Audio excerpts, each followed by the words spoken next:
क्या 2027 के विधानसभा चुनाव से पहले समाजवादी पार्टी ने अपना सबसे बड़ा दांव चल दिया है? क्या ब्राह्मण वोट बैंक को साधने के लिए अखिलेश यादव ने भारतीय जनता पार्टी पर सबसे बड़ा हमला किया है? आखिर पूर्व मंत्री ने एनकाउंटर की जांच की बात क्यों कही? क्या समाजवादी पार्टी के ब्राह्मण सम्मेलन से भारतीय जनता पार्टी टेंशन में? ऐसे इस सम्मेलन में ऐसा क्या हुआ जिसने उत्तर प्रदेश की राजनीति में नई बहस छेड़ दी है? उत्तर प्रदेश के 2027 के विधानसभा चुनाव से पहले ब्राह्मण राजनीति एक बार फिर चर्चा में है। समाजवादी पार्टी के संस्थापक रहे जनेश्वर मिश्र की जयंती पर आज समाजवादी पार्टी के द्वारा समाजवादी पार्टी के कार्यालय में प्रबुद्ध वर्ग सम्मेलन किया गया। इस कार्यक्रम में ब्राह्मण समाज के लोग काफी संख्या में पहुंचे। ऐसे सबसे खास बात यह रही कि जनेश्वर मिश्र की बेटी और उनके भाई भी इस कार्यक्रम में शामिल हुए। समाजवादी पार्टी इस कार्यक्रम से मुस्लिम और यादव से आगे बढ़कर ब्राह्मण समाज को साथ रही है।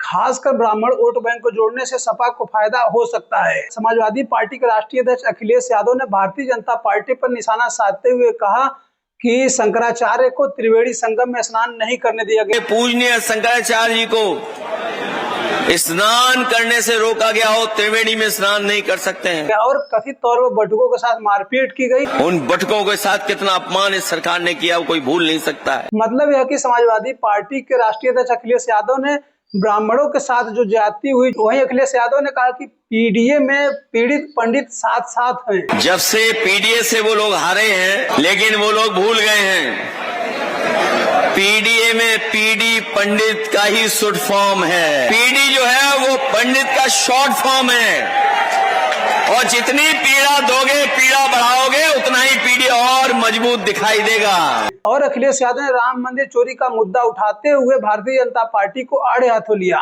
जबकि समाजवादी पार्टी की तरफ से ब्राह्मण नेता और पूर्व मंत्री अभिषेक मिश्रा ने कहा कि सरकार आने पर कथित तौर पर एनकाउंटर की जांच कराई जाएगी। वहीं पूर्व मंत्री पवन पांडे ने कहा कि जेएनजीए भारतीय जनता पार्टी को सत्ता से बाहर कर देगी। अब सबसे बड़ा सवाल यह है कि समाजवादी पार्टी ब्राह्मण समाज पर इतना जोर क्यों दे रही है? ऐसे उत्तर प्रदेश में कुल 403 विधानसभा सीटें हैं, लेकिन 60 से लेकर 120 सीटों तक ऐसी विधानसभा सीटें हैं जिस पर ब्राह्मण समाज काफी निर्णायक है। ऐसे कुछ रिपोर्टों की माने तो उत्तर प्रदेश में जो ब्राह्मण समाज है वो 10 से लेकर के 14% तक है, और यही कारण है कि चुनाव नजदीक आते ही सभी दल ब्राह्मण समाज को साधने की कोशिश करने लगते हैं। अब देखना होगा कि समाजवादी पार्टी की रणनीति 2027 के विधानसभा चुनाव में कितना असर दिखाती है।